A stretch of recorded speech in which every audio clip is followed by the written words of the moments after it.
Hello everybody. I'm delighted to be with you again today to talk about the responsibilities of directors of companies listed on the Hong Kong Stock Exchange.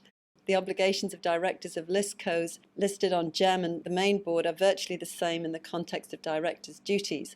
So while what I'm talking about today is in the context of main board companies, most of what I say will also apply to directors of GEM companies. Today I'm going to be looking at corporate governance obligations under the listing rules and the corporate governance code, insider dealing under the SFO, and the rules on market misconduct, which are somewhat overlapping in some of the offences created under the SFO with some of the company disclosure requirements that we talked about in the first seminar. I'll also be covering the requirements for takeovers, mergers and share buybacks.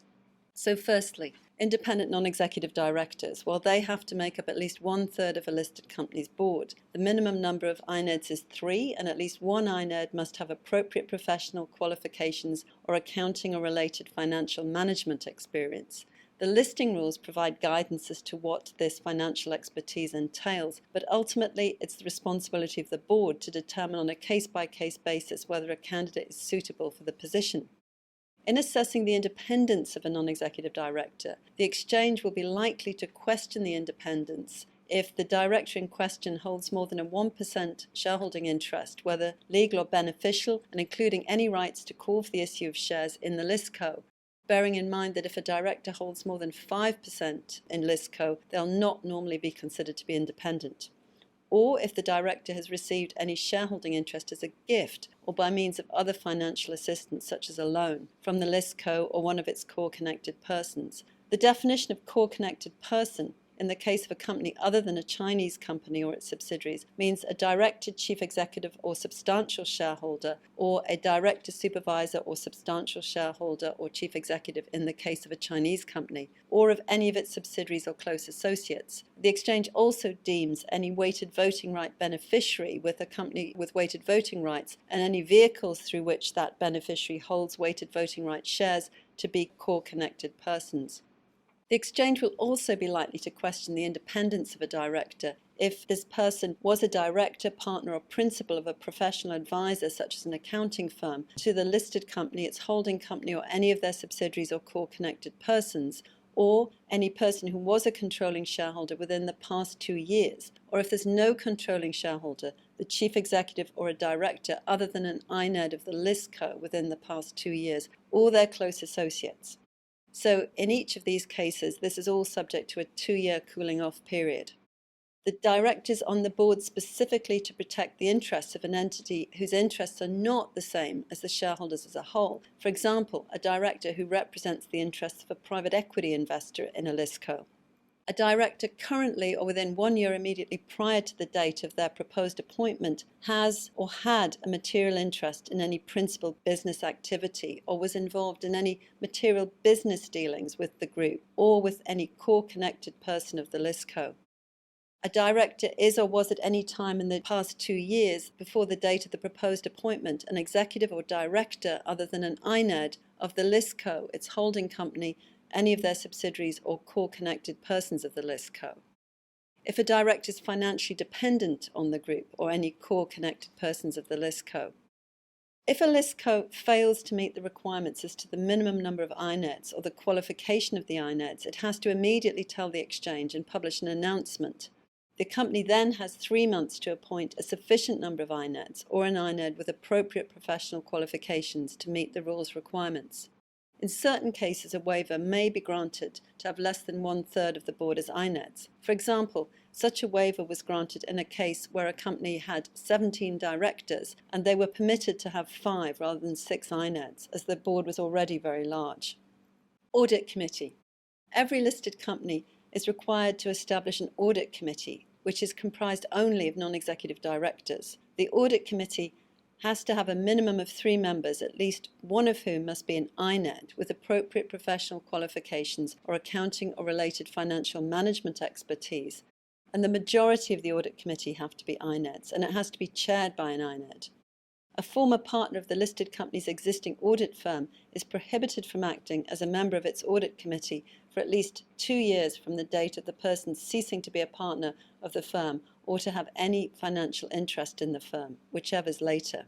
The Audit Committee's terms of reference must include monitoring the relationship with the company's auditors, including responsibility for making recommendations to the board on the appointment, reappointment and removal of auditors, monitoring the integrity of the company's financial statements and reviewing significant financial reporting judgments in them, overseeing the company's financial reporting system and internal control procedures. And there's a code provision that further requires that the board's review of its internal controls have to include a review of the adequacy of the resources, qualifications and experience of staff, training programs and budget of the company's accounting and financial reporting functions. Directors' service contracts. Shareholders' prior consent is required before the grant of a service contract to a director of the ListCo or any of its subsidiaries if the contract is 3 years or more, as you will recall, or requires the ListCo to give more than 1 year's notice or pay the equivalent of more than 1 year's remuneration on termination. Fees and any other reimbursement or emolument, including allowances and any benefits in kind paid to a director or a past director, have to be disclosed in the annual reports and accounts of a company on an individual and a named basis. The company also has to disclose information relating to the 5 highest paid people during the financial year, but this information is only required if these people are not directors whose emoluments are already disclosed. The Remuneration Committee. The rules require companies to establish a remuneration committee, again with a majority of INED members.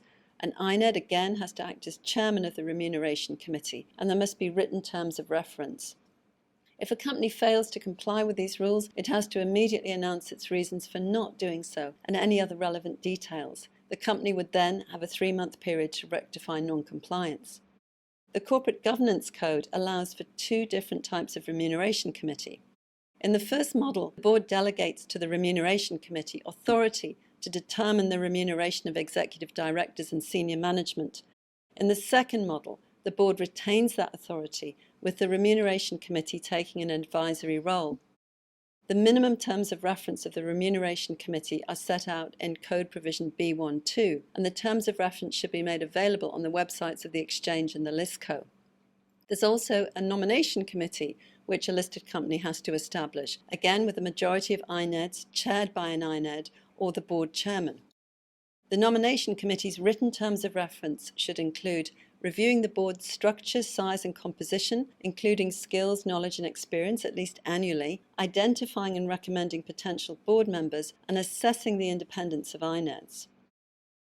A company has to appoint a compliance advisor, licensed by the SFC to conduct sponsor work, from the date of listing until the publication of its financial results for the first full year commencing after listing. A company is required to consult and, if necessary, seek advice from its compliance advisor in certain situations. Before publication of any regulatory announcement, circular or financial report, where a transaction which might be a notifiable or a connected transaction is planned, including share issues and repurchases, where the ListCo proposes to use the IPO proceeds in any way that's different to what was set out in the IPO prospectus, where the business activities, developments or results of the company are different from any forecast, estimate or other information in the IPO document, where the exchange makes any inquiry of the company under Rule 1310. A listed company is also required to appoint 2 authorised representatives as its principal channel of communication with the exchange.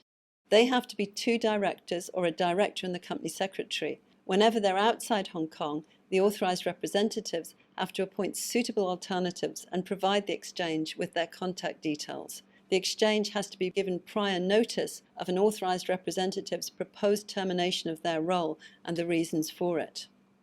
A ListCo has to have a company secretary who's an individual who has academic or professional qualifications or relevant experience to carry out their duties as a company secretary. The exchange considers certain academic or professional qualifications to be automatically acceptable. These are members of the Hong Kong Institute of Chartered Secretaries, solicitors or barristers in Hong Kong, certified public accountants in Hong Kong. If a person doesn't have these qualifications, the exchange will take into account certain factors in determining whether the exchange thinks the person has relevant experience for the appointment. such as the length of employment with the listco or with other listed companies and the roles they've played, their familiarity with the listing rules and other relevant law, including the SFO, the company's ordinance, etc., and the Takeovers Code, and any relevant training that they've done or which they're going to do, and their professional qualifications in other jurisdictions.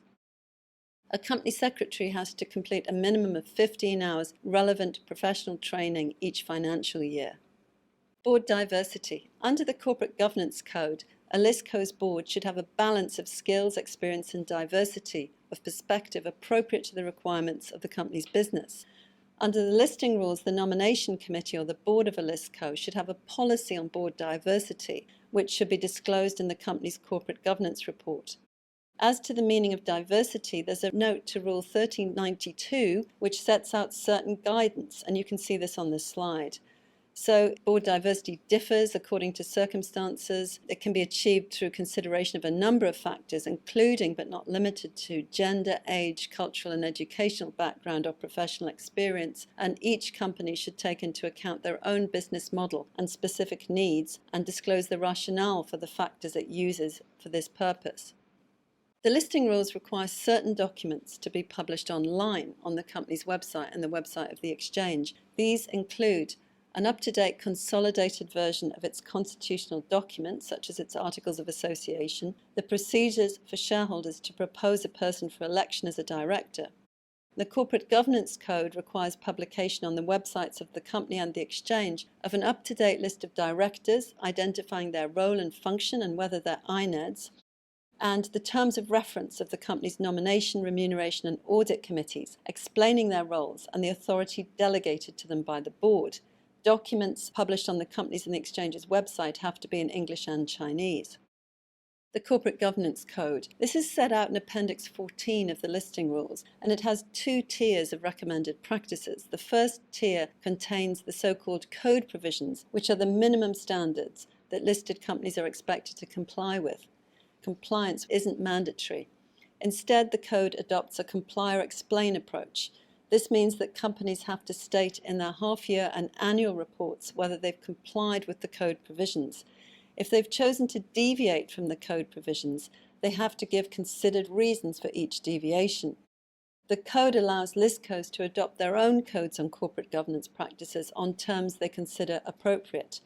They must, however, disclose and give considered reasons for any deviation from the code provisions which is set out in the listing rules. The second tier of recommended practices consists of recommended best practices which listed companies are encouraged to adopt. So they're encouraged but not required to include a statement as to compliance with the recommended best practices and considered reasons for any deviations from them in their financial reports. The code covers 5 main areas: directors, remunerations of directors and senior management, accountability and audit, delegation by the board, and communication with shareholders. The code provisions in relation to directors include full board meetings being held at least 4 times a year at approximately quarterly intervals. Different people should perform the roles of chairman and chief executive. All directors should be subject to retirement by rotation once every 3 years, and the directors should conduct an annual review of the internal controls of the company and its subsidiaries. Directors should provide records of training they received to the company, and the company should arrange appropriate insurance cover for directors. In a circular to shareholders and/or any explanatory statement about the notice of the relevant general meeting where a board proposes nominating someone for election as an INED at a general meeting, companies should state the process used for identifying the INED and why the board believes the proposed INED should be elected, the reasons why they think that they're independent, their perspectives, skills and experience that they bring to the board, and how the person contributes to the diversity of the board. If the proposed INED will be holding their 7th or more listed company directorship, the statement should include why the board believes that the individual would still be able to devote sufficient time to the board. Shareholders should vote on a separate resolution to retain an INED who has served on the board for more than 9 years. An audit committee should meet the external auditor at least twice a year, and an audit committee's terms of reference should include arrangements for employees to raise concerns about financial reporting problems. Non-executive directors, including INEDs, should attend board committee and general meetings and contribute to the company's strategy and policies. The chairman should at least annually hold meetings with the INEDS without the presence of the other directors, and management should provide monthly updates of the company's performance, position and prospects to board members, sufficient to enable them to discharge their duties. Listcos are required to include a corporate governance report prepared by the board in their annual reports and any summary financial report. The corporate governance report has to include certain mandatory disclosures, which are set out in the listing rules. Failure to include any of these is regarded as a breach of the listing rules. So the mandatory disclosures relate to corporate governance practices, directors' securities transactions, the board of directors, the chairman and chief executive, non-executive directors, board committees, auditors' remuneration, the company secretary, shareholders' rights, and significant changes to the company's constitutional documents during the year. Turning now to the model code. As previously outlined in the first part of this webinar series, listcos are required to adopt rules governing dealings by directors and their listed securities in terms no less stringent than the terms set out in the model code in Appendix 10 of the rules. All directors of a listco are required to comply with the model code or the company's own code, and a breach of the requirements of the model code is a breach of the listing rules. So, just to recap, the model code provides that a director of a listco mustn't deal in shares of a company at any time when they have inside information or if clearance to deal hasn't been given, on the publication date of the company's financial results, during the period of 60 days before the publication date of the annual results, or if shorter, the period from the end of the relevant financial year up to the publication date of the results, during a period of 30 days before the publication of the quarterly results, if there are any, or half-year results, and if shorter again, the period from the end of the relevant quarterly or half-year period up to the publication date of the results. A listco must give advance notice to the exchange of the commencement date of each blackout period. Further, a director of a listco must not deal if they have inside information in relation to those shares because of their position as a director of another listco. And the restrictions on dealings in the model code also apply to dealings by directors' spouses and children under the age of 18, and to any dealings in which they're deemed to be interested under Part 15 of the SFO. So a listco is required by the model code to have a proper procedure under which a director is required to provide written notification to the chairman or a director designated by the board and receive a dated written acknowledgement before dealing in any shares of the listed company. The company also has to maintain a written record of notifications given by directors, acknowledgements of such notifications, and the written responses given. Turning now to market misconduct. The SFO sets out 6 types of market misconduct which are prohibited in relation to shares listed on the exchange. This is parallel to the requirements which are also applied to disclosure by listed companies, but clearly there's a lot of overlap between these conduct sections. It's the responsibility of all directors of listcos not only to ensure that they themselves don't commit these offences, but also that systems and procedures exist within the listco to ensure that these activities don't take place. So market misconduct includes insider dealing, false trading, price rigging, disclosure of information about prohibited transactions, stock market manipulation, and disclosure of false or misleading information inducing transactions. So firstly, insider dealing.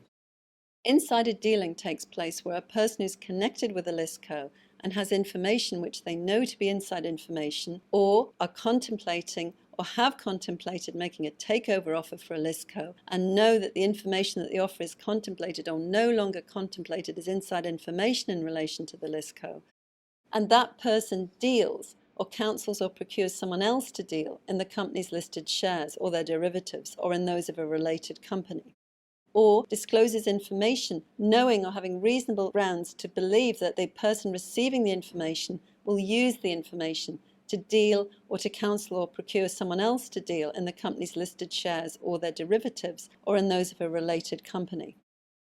A person who's received inside information from a connected person or a person who's thinking about or has thought about making a takeover offer for a listed company either deals or counsels or procures someone else to deal in the company's listed shares or derivatives or the shares of a related company. A person who has information which they know is inside information in relation to a listco in any of the circumstances I've just mentioned, and they counsel or procure someone else to deal, knowing or having reasonable cause to believe that the person will deal in the company's listed shares or derivatives, or in those of a related company outside Hong Kong or an overseas stock market. Or they disclose the information, knowing or having reasonable cause to believe the person who's being disclosed to will use the information to deal or to counsel or procure someone else to deal in the company's listed shares or derivatives, or in those of a related company outside Hong Kong or an overseas stock market. So key definitions here. Well, securities, I sometimes say shares, but actually the term is securities, is very widely defined and includes shares, stocks, debentures, loan stocks, bonds and notes, as well as any rights, options or interests in any of these. Persons connected with a corporation or connected persons obviously include the directors, including non-executive directors and shadow directors, employees and substantial shareholders, that's anyone with 5% or more of the listco, and their related corporations. And the term persons connected with a corporation also includes people who have a professional or a business relationship with the listed company or its related corporation, which gives them access to inside information, such as lawyers. And there's actually some inside information cases which you might be familiar with which do relate to lawyers. Related corporations of a listco.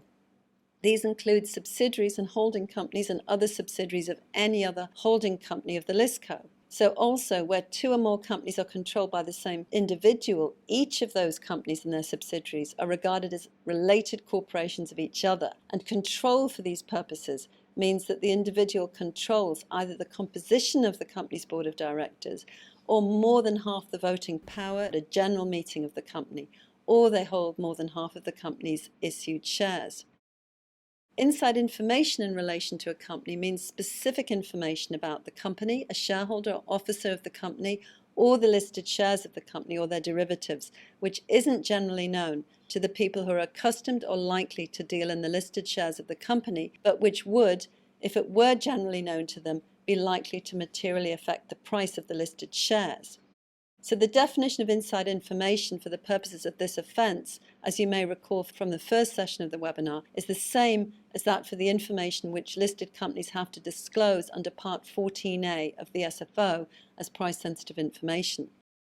The directors of a listco will be insiders for the purposes of these provisions, and in practical terms, this means that a director should immediately refrain from dealing or procuring another to deal in the listed shares of their own company once they're aware of or privy to any negotiations, agreements or information which are or which may be price sensitive until a formal announcement of this information has been made.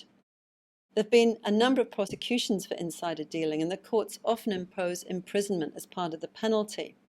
There was a 2012 case of Du Jun where the SFC pursued both criminal proceedings for insider dealing or other market misconduct offences and also sought an order for compensation under Section 213 of the SFO. Mr. Du Jun was a former Morgan Stanley MD, and he bought 26 million CITIC Resources shares while he had inside information that CITIC Resources was planning to acquire a Chinese oil field. In criminal proceedings under Section 291 of the SFO, Du Jun was convicted of insider dealing, and he was sentenced to 6 years imprisonment and fined 1.7 million Hong Kong dollars. And in separate Section 213 proceedings in December 2013, the court granted a restoration order for Du Jun to pay 23.9 million Hong Kong dollars to 237 investors affected by the insider dealing to restore them to their pre-transaction position. False trading. False trading takes place when a person intentionally or recklessly engages in conduct which creates a false or misleading appearance of active trading in securities or futures contracts traded on an exchange or through an ATS in Hong Kong, or with respect to the market for the price of these securities or futures contracts. Or they engage in similar conduct in Hong Kong, which has a similar effect on securities or futures contracts traded on an overseas market. Or they're involved in one or more transactions with the intention that, or being reckless as to whether they create an artificial price for securities or futures contracts traded on an exchange or through an ATS in Hong Kong.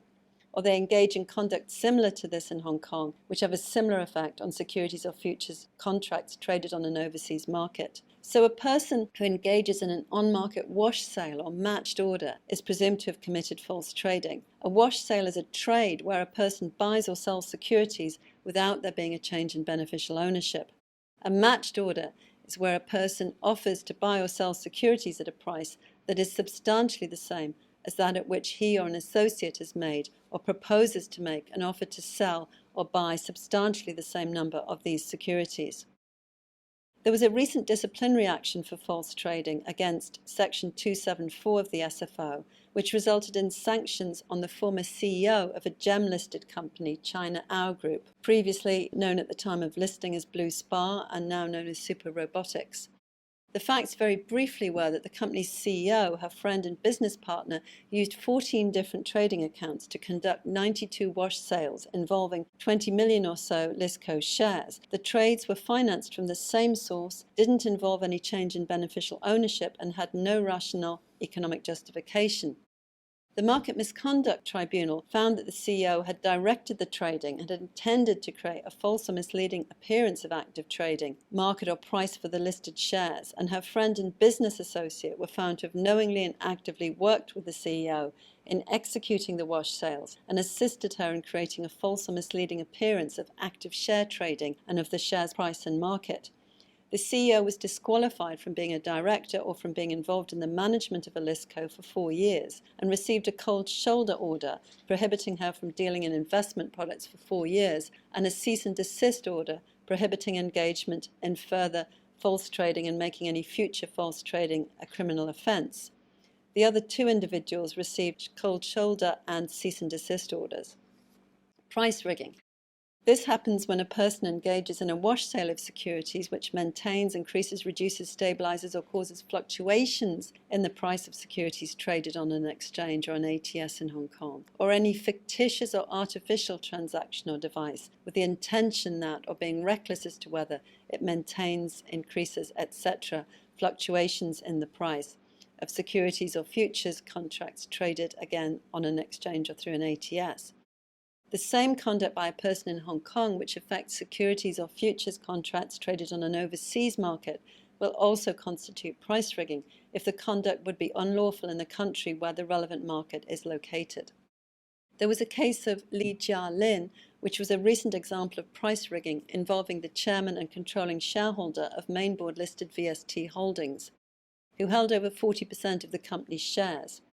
The company's chairman conducted trades through 3 securities accounts he controlled, which didn't involve a change in beneficial ownership of the shares and resulted in an increase in the price of the company's shares.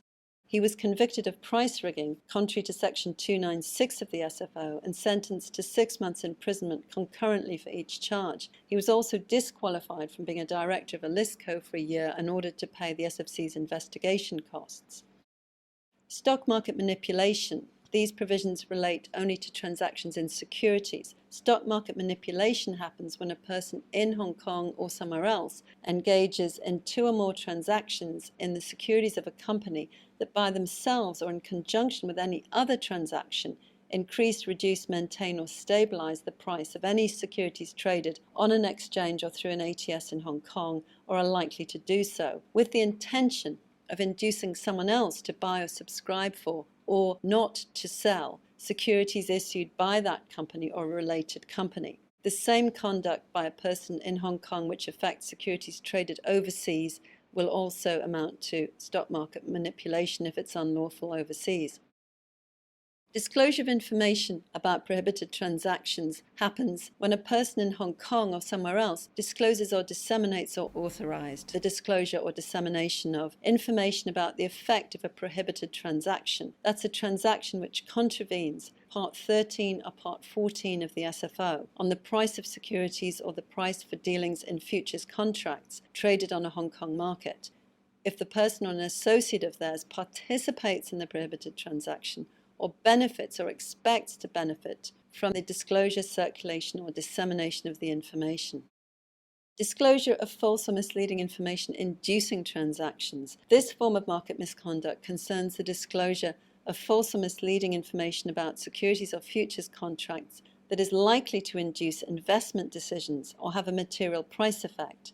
A person will have engaged in market misconduct if they disclose or they're involved in the disclosure of information likely to induce others to enter into transactions or to affect the price of securities or futures contracts that's false or misleading in a material fact or through the omission of a material fact, and they know or they're reckless or, for civil market misconduct only, negligent as to whether the information is false or misleading in a material fact or through the omission of a material fact. But negligence isn't enough to establish criminal liability. These 6 forms of market misconduct can either be prosecuted as a criminal offence under Part 14 of the SFO or made the subject of civil proceedings before the Market Misconduct Tribunal. The maximum criminal sanction is 10 years in prison and/or a fine of up to 10 million Hong Kong dollars. The court can also impose disqualification, cold shoulder, and disciplinary referral orders. Failure to comply with a disqualification or cold shoulder order is an offence liable to a maximum fine of 1 million Hong Kong dollars and up to 2 years imprisonment. A person won't be subject to the double jeopardy of both civil proceedings under Part 13 and criminal proceedings under Part 14 for the same conduct. The SFO says that someone who's been subject to criminal proceedings under Part 14 may not be subject to MMT proceedings if they're still pending or if no further criminal prosecution could be brought against that person under Part 14 in respect of the same conduct and vice versa. So in terms of the proceedings of the MMT may identify a person as having engaged in market misconduct if they've perpetrated any such conduct. The market misconduct was perpetrated by a company of which that person's an officer with their consent or connivance, or another person engaged in market misconduct, and this person assisted or connived with that person in the perpetration of the market misconduct, knowing that such conduct constitutes or might constitute market misconduct. At the end of any proceedings, the MMT may impose certain sanctions, and I talked about these in the first webinar. So quickly, that's a disqualification order, a cold shoulder order, a cease and desist order, a disgorgement order, a government costs order, an SFC costs order, or a disciplinary referral order. The SFO also creates a private right of civil action in favour of anyone who's suffered financial loss as a result of market misconduct or any offence under Part 14 to seek damages from the person who committed the market misconduct or Part 14 offence. The perpetrator is liable to pay damages unless it's fair, just and reasonable that they shouldn't do so. Under Section 279 of the SFO, there's a duty on all officers of a company to take reasonable measures to ensure that proper safeguards exist to prevent the company from acting in a way which would result in the company perpetrating any market misconduct. The duty applies to all forms of market misconduct and not just insider dealing.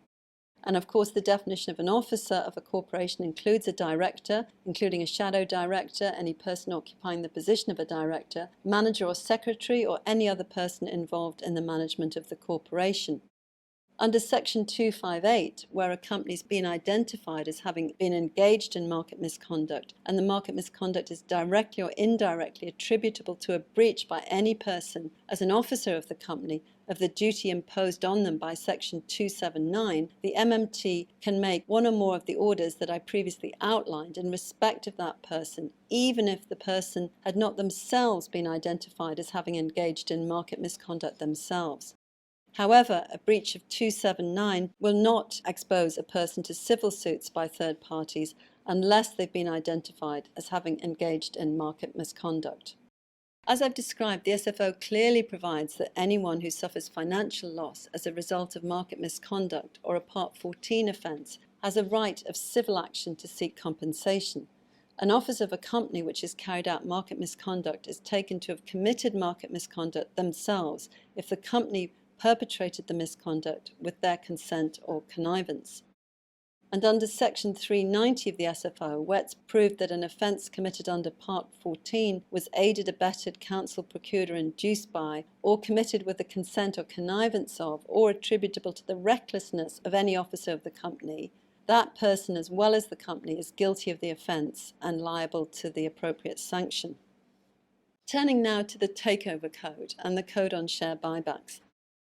The Takeovers Code and the Code on Share Buybacks apply to takeovers, mergers and share buybacks affecting public companies in Hong Kong and companies with a primary listing of their shares in Hong Kong. The primary purpose of the codes is to ensure that all shareholders affected by takeovers and share buybacks of relevant companies are equally treated. In order to achieve fair treatment, the codes require equality of treatment of shareholders and disclosure of timely and adequate information to shareholders. The Takeovers Code in particular has the objective of protecting minority shareholders when control of a list code changes. The Takeovers Code covers offers for and takeovers and mergers of Hong Kong listed companies and also Hong Kong public companies which are not listed, and partial offers, offers by a parent company for shares in its subsidiary, and certain other transactions where control of a company is to be obtained or consolidated. A takeover is typically the situation where a company or a person, usually called the offeror or the bidder, makes an offer to acquire voting shares in a list co, often called the target or the offeree, in order to obtain control, which under the Takeovers Code is 30% of the voting shares. A takeover offer can be for cash or for securities such as shares or debentures, and it could be with or without a cash alternative. There are two principal types of takeover offers: mandatory and voluntary. The provisions of the Takeovers Code are extremely detailed, and I'll be going through the most significant provisions this morning in relation to directors. A key provision of the Takeovers Code is the requirement of Rule 26, that a person or a group of people acting together must make a general offer to buy the shares of the company they don't own.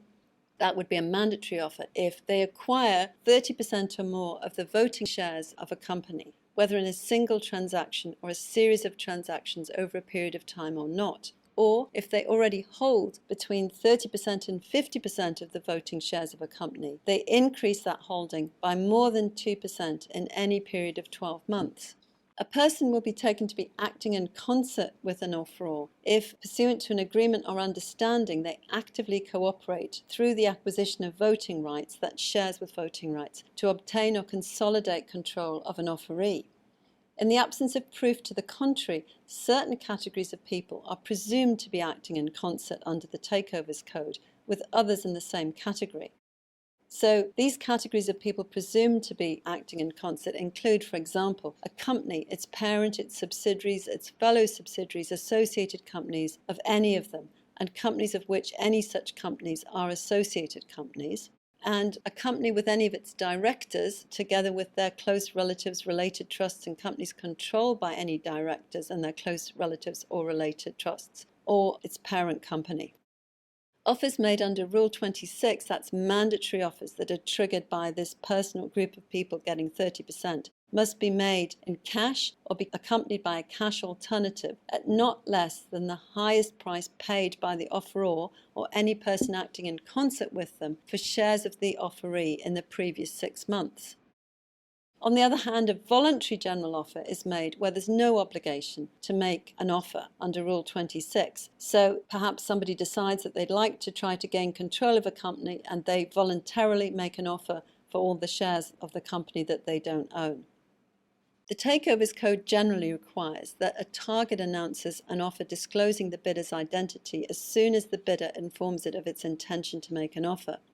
Sometimes the bidder will have to make an announcement at an earlier stage, for example when inside information has been leaked and trading in the target shares may have to be suspended until an announcement is made. Following the announcement of the bidder's intention to make an offer, the bidder will normally send a formal offer document to the company's registered shareholders setting out the offer and the bidder's shareholdings in the target company, accompanied by an acceptance form. The target company will send its shareholders an offeree circular setting out the views of the target company's independent board committee as to whether or not the offer is fair and reasonable, and as to acceptance in voting, and the opinion of an IFA, independent financial advisor, appointed to advise the independent board committee. The bidder and the target can agree to issue the two documents as a composite offer document, and this is common in friendly takeovers.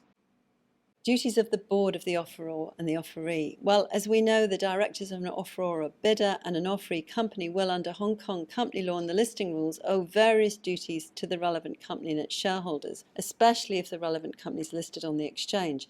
In addition, the company will have specific responsibilities under the Takeovers Code.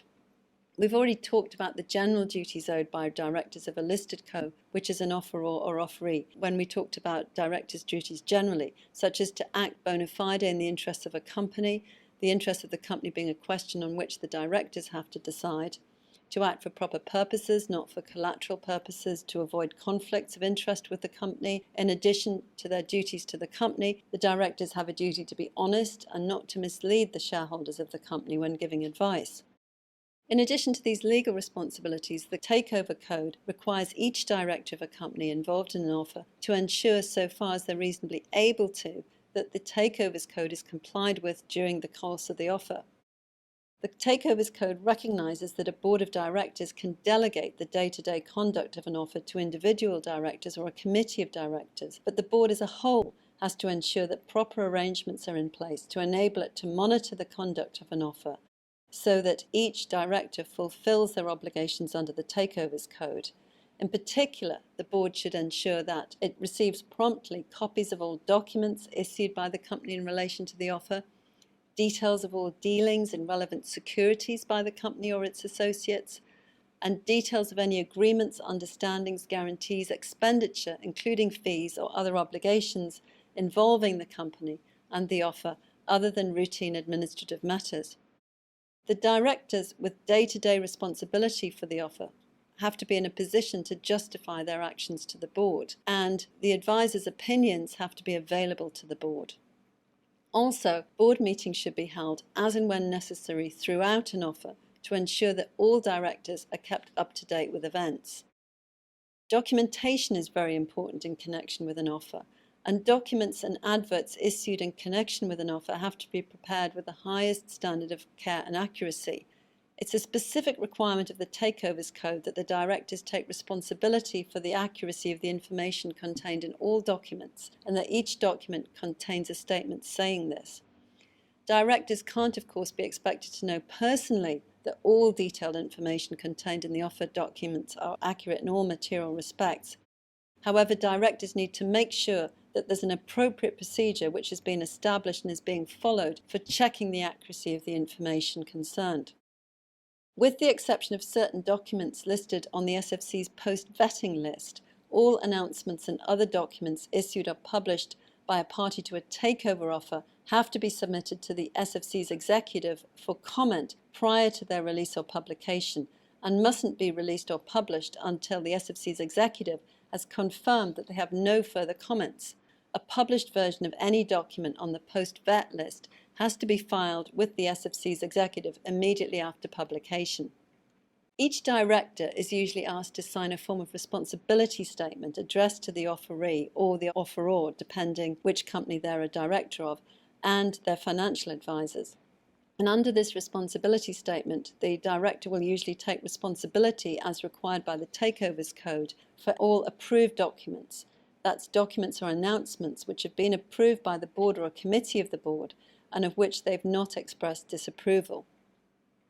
The Takeovers Code and the relevant laws and regulations impose many duties on the offeree once it receives an offer or believes that an offer is imminent. And once the board of a company is notified of an offer or has reason to believe that an offer is imminent, no action should be taken by the board which could frustrate the offer or deny the shareholders the opportunity to decide on the merits of an offer without the approval of the shareholders at a general meeting. In particular, the board mustn't, without any such approval, issue any shares, create or issue or grant any convertibles or options in respect of shares of the company, sell or acquire assets of any material amount, enter into contracts, including service contracts, other than in the ordinary course of business, or make the company or any subsidiary or associated company purchase or redeem any shares in the company, or provide financial assistance for any such purpose.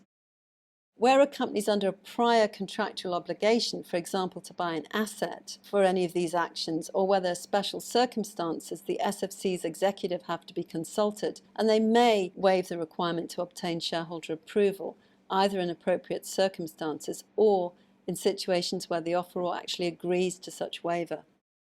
So the independent committee of the board.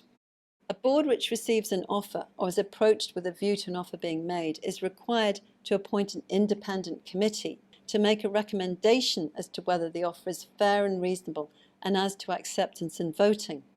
Members of the independent committee must be all non-executive directors of the company who have no interest in the offer other than as a shareholder of the company. Disciplinary actions for breach of the Takeovers Code often involve breaches of Rule 22 of the Takeovers Code, and therefore I'll mention it, and that requires parties to an offer and their respective associates to disclose their dealings in relevant securities of the offeree and of the offeror on a securities exchange offer. Where disclosure is required, there's a very tight filing requirement. The disclosure has to be by 12 noon on the business day following the date of the transaction. There was a disciplinary decision for breach of Rule 22 related to the privatisation of Hopewell Holdings. One day after the announcement by Hopewell and the offeror of Hopewell's possible privatisation, the father of one of the offeror's ultimate beneficial owners sold 40,000 Hopewell shares. As father of a beneficial owner of the offeror, this person was a party acting in concert with the offeror and so was an associate of the offeror, and their failure to disclose the dealing breached Rule 22. The dealing itself also breached Rule 21.2 of the Takeovers Code, which prohibits an offeror and persons acting in concert with it from selling shares in the target once an offer period is commenced, unless the executive has consented to the sale. The definition of associate is wide, and it includes investment managers of funds holding 5% or more of any class of voting shares of a listco. The Rule 22 disclosure requirement is additional to the notification requirement under Part 15 of the SFO and is often inadvertently missed. So as you can see, there's actually a minefield of detailed requirements under the Takeovers Code which directors need to pay attention to during the course of an offer. Turning now to the code on share buybacks, Hong Kong has a separate code on share buybacks, also issued by the SFC. As with the Takeovers Code, it's the obligation of all directors of listed companies to ensure that the listco complies at all times with this code. The share buyback code distinguishes between 4 types of share buybacks. First, on market. This is the most usual method and is normally carried out pursuant to the 10% general mandate, normally granted at listed companies' AGMs, and must be reported to the exchange before the opening of trading on the business day following the share buyback. Off-market. Off-market share buybacks have to be approved by the SFC's Executive Director of the Corporate Finance Division of the SFC under Rule 2 of the Share Buyback Code. Approval is normally conditional on the approval of at least 3/4 of the votes cast by disinterested shareholders. Exempt. Exempt share buybacks include an employee share buyback, a share buyback made in accordance with the terms attached to the shares, such as redeemable shares that were issued pursuant to terms that they could be redeemed, and a share buyback that's required by the law of the jurisdiction in which the offeror is incorporated or established. By general offer, this usually takes the form of a tender offer of a certain percentage of all shareholders' holdings. A share buyback by general offer requires approval by at least 50% of shareholders in general meeting. A shareholder with a material interest in the share buyback will not be allowed to vote. If the buyback will result in privatisation or delisting of a company, the approval of 75% of the shareholders is required. So for on-market share buybacks, Rules 10.5 and 10.6 set out the relevant requirements in relation to on-market buybacks. A company whose primary listing is on the Hong Kong Exchange can only purchase shares on the exchange in certain circumstances. The shares proposed to be purchased are fully paid up. An explanatory statement complying with the detailed contents requirements of Rule 10.061B is issued to the listco shareholders, and its shareholders have been given specific approval or a general mandate to make the buybacks by way of an ordinary resolution passed at a general meeting of the listed company duly convened. The explanatory statement must cover all information reasonably necessary to enable the shareholders to make an informed decision of whether to vote for or against the ordinary resolution to approve the share buyback. On-market share buybacks are subject to the following dealing restrictions. No shares may be repurchased if the purchase price is higher by 5% or more than the average closing price for the 5 preceding trading days. Shares can't be repurchased for non-cash consideration. The company must not knowingly purchase its shares from a core-connected person. The company must not repurchase its shares on the exchange at any time after inside information has come to the company's knowledge until the information is made public. In particular, buybacks aren't allowed during the period of 1 month immediately preceding the earlier of the date of the board meeting to approve the annual or interim financial results and the deadline for publishing any such results under the listing rules and ending on the date of the results announcement. And no shares can be repurchased if that purchase will result in the number of listed shares held by the public falling below the prescribed minimum percentage. Turning now to off-market share buybacks. These have to be approved by the SFC before a listco acquires any shares, and this approval will normally be conditional on approval being given by at least 75% of votes cast on a poll by disinterested shareholders present in person or by proxy at a general meeting of the company, and notice of the shareholders' meeting being accompanied by a circular with specified contents. A certified copy of the shareholders' resolution approving the share buyback being filed with the SFC within 3 days of the general meeting, and a copy of the agreement for the off-market share buyback being available for inspection by the shareholders. So this provision relates, for example, to an agreement by a company to buy the shares of a particular shareholder. For example, perhaps an investor who wants to dispose of shares and the company decides that the price is attractive and it would actually be in the company's interests for it to repurchase the shares. But nevertheless, it has to be subject to these shareholder approval requirements and the full requirements of the share buyback code. Next, a share buyback by general offer must be approved by a majority of the votes cast by independent shareholders present in person or by proxy at general meeting, and a notice of meeting must be accompanied by an offer document. If the share buyback will result in the delisting and privatization of the company, then the directors of the offeror and any people acting in concert will not be considered to be independent and therefore can't vote at the general meeting. And a share buyback must be approved by at least 75% of votes where it relates to a privatization or delisting attaching to the shares owned by independent shareholders cast in person or by proxy, and the number of votes cast against the resolution must not be more than 10% of the votes attached to the shares owned by independent shareholders. Quite a high threshold. Reporting requirements for repurchases. The company has to submit for publication to the exchange through the exchange's EPS a next day disclosure return no later than 30 minutes before the start of the morning trading session on the business day following the repurchase, showing the number of shares repurchased and the purchase price per share. Listed companies must also include in their annual report and accounts a monthly breakdown of purchases of shares made during the financial year under review, showing the number of shares purchased each month, whether on the exchange or otherwise, the purchase price per share or the lowest and highest prices paid, and the aggregate price paid. The director's report must refer to the purchases being made during the year and the director's reasons for making the purchases. The listing of repurchased shares is automatically cancelled on purchase in Hong Kong, and the company has to apply for listing of any further issues of that type of shares. The company has to make sure that the documents of title of the repurchased shares are cancelled and destroyed as soon as reasonably practicable. Hong Kong doesn't allow for treasury shares, and the listing rules don't allow for treasury shares to be registered. A company's primary listing is on the exchange can't issue or announce a proposed new issue of shares in the 30 days after its repurchase of shares, whether on the exchange or otherwise, without the exchange's prior approval. Exchange approval is not required for issues of securities pursuant to the exercise of warrants, share options, or similar instruments which were outstanding before the repurchase. The Takeovers Code implications of share buybacks are set out in Rule 32 of the Takeovers Code. Under Rule 32.1 of the Takeovers Code, a share buyback is considered to be an acquisition by shareholders whose shares are not repurchased. This is because the percentage holding of shares increases even though the actual number of shares held doesn't. As a result, a shareholder or group of shareholders acting in concert could obtain control of the company and become obliged to make a mandatory general offer under Rule 26.